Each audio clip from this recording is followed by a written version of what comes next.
there's been already comments that maybe what they should do is require corporate America to invest a percentage of these repatriated funds in new plant, people, inventory expansion, and that would create a lot of new jobs. So that in itself is my big national outlook. Now let's talk Houston, Texas. This is the best oil downturn that Houston, Texas has ever seen. If you go back to the previous two downturns, literally the one from 08 to 09, we lost almost 5% of all our jobs, 121,000 jobs. We haven't lost any this time. On a net job basis, we actually have 15,700 more jobs today than we had a year ago. We have more jobs in Houston, Texas today than any time in history. We've never had this many jobs.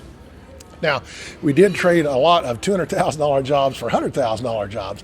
And because of that, we've seen a really flattening and falling off of the high-end housing market. Albeit, still said, we sold 2% more homes, 1.97% more homes in 2016 than we sold in 2015. But we literally sold a lot fewer high-end homes. So again, those kind of jobs that paid for that went south. We have built too many Class A apartments. We do have two bad words in commercial real estate. Our office space is going to be years coming out. We just have so much of it. And secondly, we took 30,000 unit delivery of apartments, all Class A, all high-end stuff last year.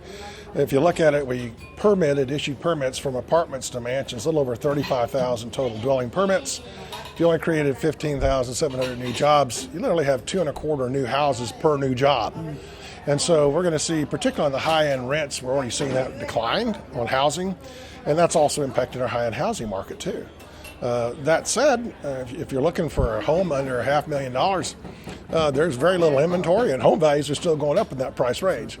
So overall, I'm looking for a very good 2016. Lastly, we're not as much oil and gas as we used to, but the latest thing from Crane's Business News is that the oil exploration and production people have just upped their budget 7% this year. They're going to spend 7% more looking for oil.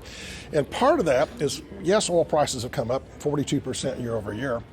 But as important that, we have changed our technology so much. It used to take us 40 days to drill and frack a well. We do it in 19 days today. So our cost of literally putting that well into production is less than half of what it used to be as we continue to do that. And then finally throw in the fact at Midland, Odessa, for example, we just discovered 20 billion barrels of recoverable oil just in the Permian Basin. It says, come on, Houston, we don't need $120 a barrel oil to come back to a really nice economy. So I'm forecasting 42,000 net new jobs for this year. I'm going to tell you that interest rates are going to go up. We're looking at my forecast for 30-year rates for house loans.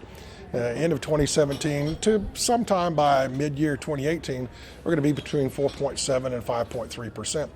But if you're a prospective home buyer, don't worry about that, because a 5-year hybrid mortgage at ARM today, it's 5 years at a fixed rate, and then it adjusts 1% max per year.